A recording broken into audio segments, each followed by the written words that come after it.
Selamat datang di media edukasi video kami, Sumayasa Dung Edukasi, media pembelajaran asik, kreatif, dan menyenangkan. Pada kesempatan ini kita akan belajar bersama tentang materi tematik kelas 5, tema 7 peristiwa dalam kehidupan, subtema 1, peristiwa kebangsaan masa penjajahan, pembelajaran 4. Burung beo, burung belibis, buah naga dimakan ulat. Tonton videonya sampai habis, semoga bermanfaat. Namun sebelum lanjut, mari kita sama-sama berdoa sejenak agar kita diberikan kemudahan dan kelancaran di dalam belajar. Jangan lupa, mari sama-sama kita dukung dan kita bangun channel ini. Klik subscribe, like, dan share agar video ini memberikan manfaat untuk kita bersama. Tahukah kamu, bangsa Indonesia mengalami penderitaan akibat penjajahan mulai awal abad ke-17 sampai abad ke-20. Pada masa penjajahan, bangsa Indonesia telah berusaha sekuat tenaga untuk mengusir penjajah dan bercita-cita menjadi bangsa yang merdeka, bebas dari penjajahan. Berbagai bentuk perlawanan terhadap penjajah yang dilakukan oleh para raja, bangsawan, dan tokoh masyarakat serta tokoh agama dilakukan dengan cara mengangkat senjata. Namun, pada umumnya bentuk perlawanan semacam itu mengalami kegagalan. Berdasarkan pengalaman tersebut, kaum terpelajar ingin berjuang dengan cara yang lebih modern, yakni dengan menggunakan kekuatan organisasi. Lahirnya organisasi-organisasi tersebut menandai lahirnya masa pergerakan nasional. Masa pergerakan kebangsaan. Masa pergerakan kebangsaan berdasarkan sifat perjuangan dan waktunya dapat dibedakan menjadi tiga. Yang pertama, masa pergerakan kebangsaan pada masa awal pergerakan nasional. Yang kedua, masa pergerakan kebangsaan pada masa pergerakan radikal. Yang ketiga, masa pergerakan kebangsaan pada masa pergerakan moderat. Sekarang, mari kita lihat uraian dari ketiga pembahasan berikut ini. Masa awal pergerakan nasional. Masa awal pergerakan nasional dimulai sekitar tahun 1900-an. Pada masa ini, lahir banyak organisasi-organisasi pergerakan seperti Budi Utomo, Serikat Islam, Muhammadiyah, dan Indis Partis.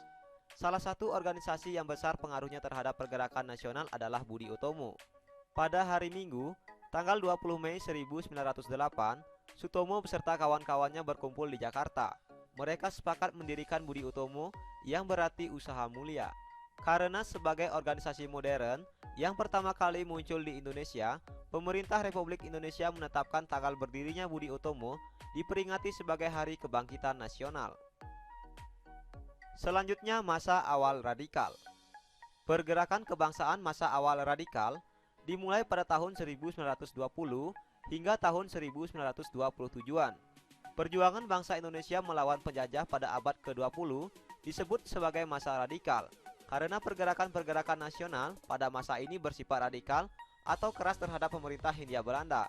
Mereka menggunakan azas non-kooperatif, tidak mau bekerja sama. Organisasi-organisasi yang bersifat radikal adalah Perhimpunan Indonesia, Partai Komunis Indonesia, Nahdlatul Ulama, dan Partai Nasional Indonesia. Selanjutnya, perjuangan kebangsaan pada masa moderat. Perjuangan kebangsaan pada masa moderat dimulai pada tahun 1930-an. Sejak tahun 1930, organisasi-organisasi pergerakan nasional mengubah taktik perjuangannya.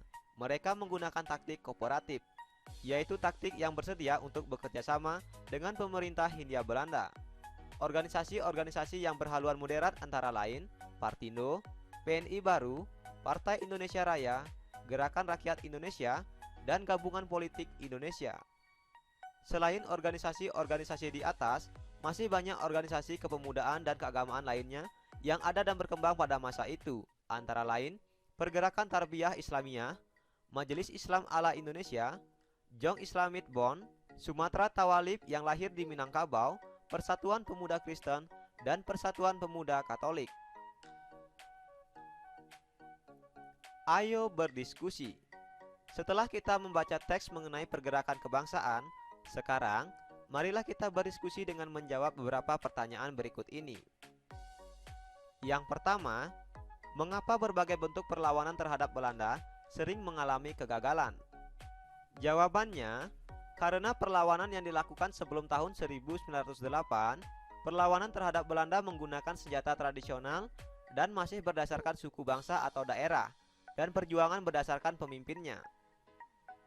Yang kedua, bagaimana perubahan strategi perlawanan terhadap Belanda dilakukan oleh kaum atau golongan muda terpelajar. Perjuangan yang dilakukan lebih bersifat nasional dan terorganisir. Bentuk perlawanan secara diplomasi lebih dominan, dan perlawanan menggunakan taktik kooperatif, yaitu bersedia bekerja sama dengan Hindia Belanda. Yang ketiga, peristiwa apa yang menandai lahirnya masa pergerakan nasional? Peristiwa yang menandai masa pergerakan nasional adalah lahirnya banyak organisasi pergerakan, seperti organisasi Budi Utomo, Sarekat Islam, Muhammadiyah, dan Indis Partis.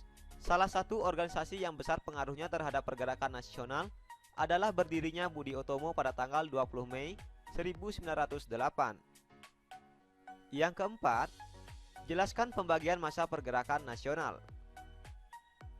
Ada 3 masa pergerakan nasional. Yang pertama, masa awal pergerakan, yaitu pada tahun 1900-an. Peristiwa ini ditandai dengan munculnya organisasi dengan semangat persatuan seperti Budi Utomo. Yang kedua, masa awal radikal, yaitu sekitar tahun 1920 sampai 1930. Masa ini disebut juga sebagai masa non-kooperatif karena organisasi tersebut tidak mau bekerja sama dengan pemerintah kolonial Belanda dan bahkan mengadakan pembentrokan meskipun gagal. Yang ketiga, masa moderat, yaitu dari tahun 1930 hingga 1942.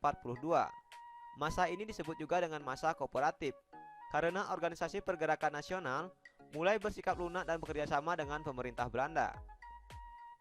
Yang kelima, peristiwa apa yang menjadi latar belakang ditetapkannya Hari Kebangkitan Nasional? Jelaskan alasannya. Peristiwa yang melatar belakangi Hari Kebangkitan Nasional yaitu pembentukan organisasi bernama Budi Utomo, atau yang dalam ejaan lama ditulis sebagai Budi Utomo. Budi Utomo ini sendiri didirikan pada tanggal 20 Mei tahun 1908. Hingga saat ini, Indonesia merayakan 20 Mei setiap tahunnya sebagai Hari Kebangkitan Nasional. Berikutnya, kita akan mendiskusikan tentang seorang tokoh dalam pergerakan nasional.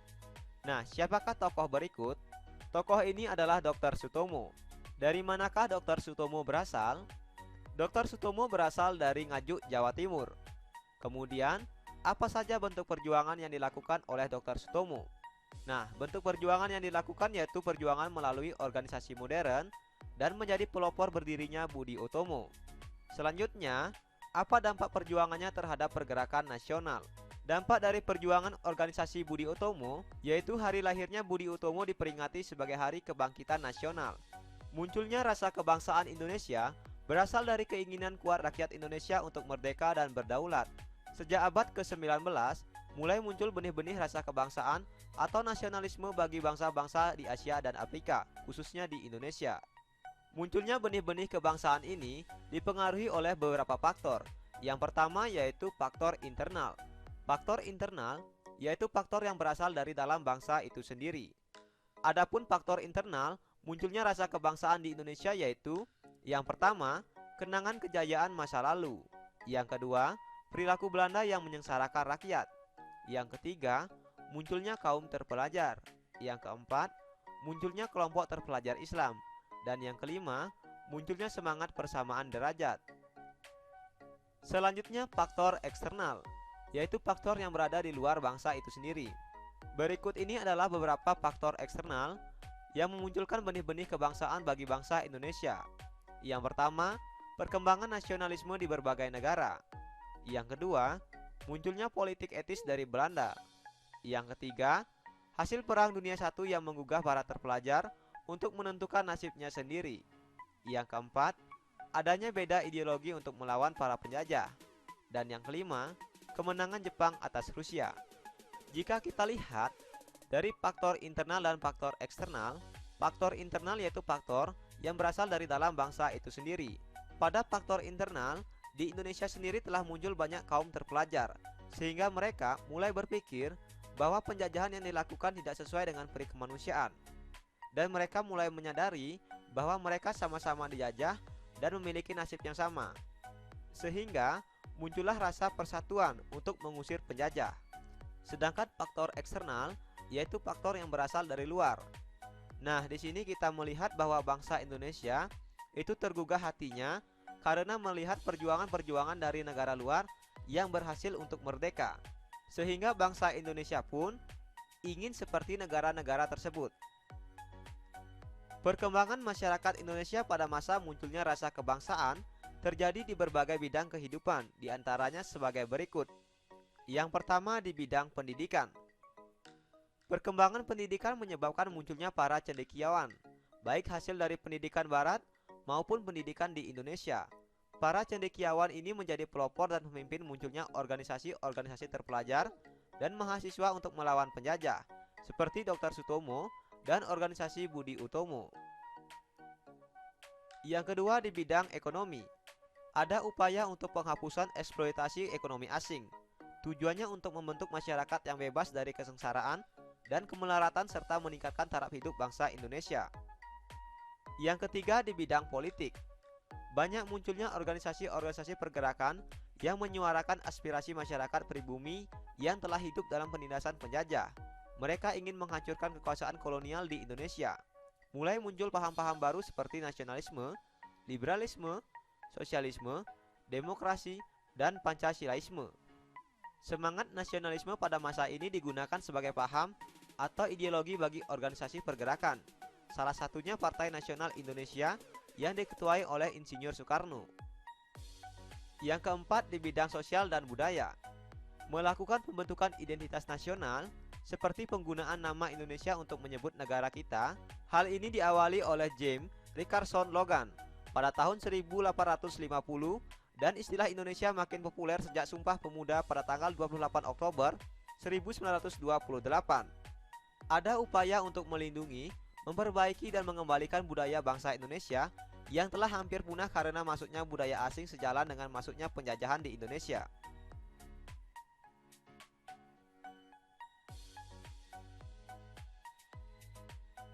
Sejak dirintisnya organisasi yang bersifat nasional, Budi Utomo, pemuda juga tergugah untuk membentuk organisasi-organisasi yang memperjuangkan nasib bangsanya. Semula di Indonesia, terdapat macam-macam organisasi pemuda. Yang pertama, organisasi pemuda yang bersifat kedaerahan. Pada tanggal 7 Maret 1915 di Jakarta, didirikan organisasi pemuda bernama Trikoro Darmo, yang artinya tiga tujuan mulia, oleh Dr. Satiman Wiryo Sanjoyo, Kadarman, dan Sunardi. Tujuan organisasi ini adalah untuk mencapai Jawa Raya dengan jalan memperkokoh rasa persatuan antar pemuda Jawa, Sunda, Madura, Bali, dan Lombok. Yang menjadi anggota Trikoro Darmo ini adalah murid-murid sekolah menengah yang berasal dari Jawa Tengah dan Jawa Timur saja, sehingga Trikoro Darmo bersifat Jawa sentris. Selanjutnya, organisasi pemuda yang bersifat nasional. Disebut organisasi pergerakan nasional karena organisasi-organisasi ini lebih berani dan terang-terangan memperjuangkan kemerdekaan seluruh bangsa Indonesia. Selain itu, perjuangannya juga tidak saja dalam bidang sosial, ekonomi, dan budaya, tetapi secara tegas memperjuangkan kepentingan politik dan kadang-kadang diperjuangkan dengan melawan pemerintah Belanda. Yang ketiga, organisasi pemuda yang bersifat keagamaan. Yang pertama, organisasi Muda Kristen Jawi, didirikan pada tahun 1920. Mula-mula menggunakan bahasa Jawa sebagai bahasa pengantar dan pergaulan, akan tetapi akhirnya diganti dengan bahasa Indonesia. Kemudian organisasi Jong Islamite Bond atau JIB didirikan pada tanggal 1 Januari 1925 oleh Syamsur Rijal atau Raden Sam. Tujuannya adalah untuk mempererat persatuan di kalangan pemuda Islam dan memajukan agama Islam bagi anggota-anggotanya. Yang ketiga, Persatuan Murid-Murid Dinia School. Ini adalah organisasi pemuda di dalam lingkungan keagamaan Dinia School. Organisasi ini didirikan oleh Zainuddin Labai El Yunus di Padang Panjang atau Sumatera Barat pada tanggal 10 Oktober 1915. Ayo membaca. Peristiwa Sumpah Pemuda pada tahun 1928. Selama zaman penjajahan Belanda, Kongres Pemuda di Indonesia diselenggarakan 3 kali. Kongres Pemuda Indonesia yang pertama berlangsung di Jakarta pada tanggal 30 April sampai 2 Mei tahun 1926, diikuti oleh semua organisasi pemuda. Namun, Kongres Pemuda Indonesia I belum dapat menghasilkan keputusan yang mewujudkan persatuan seluruh pemuda. Kongres Pemuda Indonesia I merupakan persiapan Kongres Pemuda Indonesia II. Kongres Pemuda Indonesia II berlangsung di Jakarta pada tanggal 27 sampai 28 Oktober. Pusat penyelenggaraan kongres tersebut yaitu di Gedung Indonesia Club di Jalan Keramat Raya nomor 106. Tetapi, keseluruhan sidang diselenggarakan di 3 tempat. Pemuda bekerja keras mempersiapkan segala sesuatu yang diperlukan, termasuk menyusun panitia kongres. Pada malam penutupan tanggal 28 Oktober 1928, Kongres Pemuda Indonesia II mengambil keputusan sebagai berikut. Yang pertama, menerima lagu Indonesia Raya ciptaan Wage Rudolf Supratman sebagai lagu kebangsaan Indonesia. Yang kedua, menerima Sang Merah Putih sebagai bendera Indonesia. Yang ketiga, semua organisasi pemuda dilebur menjadi satu dengan nama Indonesia Muda, berwatak nasional dalam arti luas. Yang keempat, diikrarkannya Sumpah Pemuda oleh semua wakil pemuda yang hadir. Isi ikrar Sumpah Pemuda yaitu: yang pertama, kami putra dan putri Indonesia mengaku bertumpah darah yang satu, tanah air Indonesia. Yang kedua, kami putra dan putri Indonesia mengaku berbangsa satu, bangsa Indonesia. Yang ketiga, kami putra dan putri Indonesia menjunjung bahasa persatuan, bahasa Indonesia. Ayo berdiskusi. Nah, sekarang kita akan menentukan kosakata baku pada bacaan teks mengenai Sumpah Pemuda. Jadi dalam bacaan teks peristiwa Sumpah Pemuda, ini ada kata-kata yang termasuk ke dalam kosakata baku dan ada juga kata-kata yang tidak baku. Nah, contoh kosakata baku yang pertama yaitu ikrar, ini berarti janji. Yang kedua kongres, yaitu rapat besar. Yang ketiga sidang, yaitu pertemuan atau rapat. Yang keempat organisasi, artinya perkumpulan orang-orang. Yang kelima pemuda, yaitu orang muda laki-laki. Selanjutnya contoh kosakata tidak baku. Yang pertama yaitu Indonesis. Nah, ini penulisannya tidak baku, tetapi penulisan yang baku adalah Indonesia, yang berarti negara Indonesia.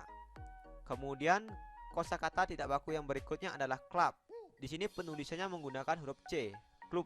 Nah, ini kata baku yang benar yaitu penulisannya adalah klub dengan K, yang berarti adalah tim. Contoh kosakata baku berikutnya adalah lebur. Kata baku lebur ini seharusnya adalah debur, yang berarti hancur. Nah, ini adalah contoh dari kosakata baku dan kosakata tidak baku. Selanjutnya kita akan mendiskusikan mengenai Sumpah Pemuda dalam bentuk diagram. Nah, pada diagram pertama, di manakah Kongres Pemuda dilaksanakan? Kongres Pemuda dilaksanakan di Gedung Indonesia Club di Jalan Keramat Raya nomor 106. Selanjutnya, siapakah peserta Kongres Pemuda? Adapun peserta Kongres Pemuda yaitu Jong Java, Jong Sumatranen Bon, Jong Ambon, Jong Celebes, Jong Batak, Jong Islamiten Bon, Sekarukun, PPPI, Pemuda Kaum Betawi. Selanjutnya, apakah hasil dari Kongres Pemuda 1? Yaitu mengusulkan agar semua perkumpulan pemuda bersatu dalam Organisasi Pemuda Indonesia dan mempersiapkan diselenggarakannya Kongres Pemuda kedua. Kapan Kongres Pemuda dilaksanakan? Kongres Pemuda 1 dilaksanakan pada tanggal 30 April sampai 2 Mei tahun 1926. Dan Kongres Pemuda 2 dilaksanakan pada tanggal 27 sampai 28 Oktober 1928. Apa hasil dari Kongres Pemuda 2? Hasil dari Kongres Pemuda 2 ini yang pertama menerima lagu Indonesia Raya ciptaan Wage Rudolf Supratman sebagai lagu kebangsaan. Kemudian yang kedua menerima Sang Merah Putih sebagai bendera Indonesia. Yang ketiga, semua organisasi pemuda dilebur menjadi satu dengan nama Indonesia Muda yang berwatak nasional dalam arti luas. Dan yang keempat, diikrarkannya Sumpah Pemuda oleh semua wakil pemuda yang hadir. Apa isi dari ikrar Sumpah Pemuda? Isi dari ikrar Sumpah Pemuda, yang pertama, kami putra dan putri Indonesia mengaku bertumpah darah yang satu, tanah air Indonesia. Yang kedua, kami putra dan putri Indonesia mengaku berbangsa satu, bangsa Indonesia. Yang ketiga, kami putra dan putri Indonesia menjunjung bahasa persatuan bahasa Indonesia. Perbedaan antara satu suku dan suku yang lainnya. Nah, kita mengetahui bahwa di Indonesia banyak sekali terdapat suku-suku. Setiap suku memiliki perbedaan-perbedaan. Perbedaan tersebut dapat berupa perbedaan adat istiadat. Setiap suku bangsa pasti memiliki adat istiadat tertentu, meliputi upacara adat dan kebiasaan-kebiasaan lain. Kebiasaan-kebiasaan tersebut sudah dijalankan secara turun-temurun dalam suatu suku. Contohnya upacara pembakaran mayat atau ngaben yang dilakukan di Bali. Yang kedua, perbedaan bahasa daerah. Setiap suku bangsa biasanya memiliki bahasa daerah tertentu. Sebagai contoh, suku Jawa memakai bahasa Jawa dalam melakukan percakapan sehari-hari. Suku-suku bangsa lainnya pun menggunakan bahasa daerahnya masing-masing. Yang ketiga, perbedaan sistem kekerabatan. Sistem kekerabatan merupakan sistem keturunan yang dianut oleh suku bangsa tertentu berdasarkan garis ayah, garis ibu, atau kedua-duanya. Belajar asik, kreatif, dan menyenangkan bersama kami Sumayasa Dum Edukasi. Ayo merangkum, apa yang sudah aku pelajari hari ini? Hari ini kita telah belajar mengetahui peristiwa sejarah pada masa awal pergerakan nasional. Yang kedua, kita telah belajar menyebutkan faktor-faktor yang membedakan suku bangsa. Yang ketiga, kita telah belajar menyebutkan peristiwa-peristiwa seputar Sumpah Pemuda pada tahun 1928 secara tepat. Sekarang, cobalah jawab beberapa pertanyaan berikut ini. Yang pertama, jelaskan pembagian masa pergerakan nasional. Yang kedua, sebutkan unsur-unsur pembeda suku bangsa. Yang ketiga, tuliskan isi dari Sumpah Pemuda. Apa yang sudah aku pelajari hari ini? Agar lebih menarik, apa ya usulku? Jangan lupa tulis jawaban dan saranmu pada kolom komentar. Terima kasih telah menyaksikan video ini. Semoga bermanfaat. Mari sama-sama kita dukung dan kita bangun channel ini. Klik subscribe, like, dan share. Sampai jumpa lagi dalam video pembelajaran berikutnya.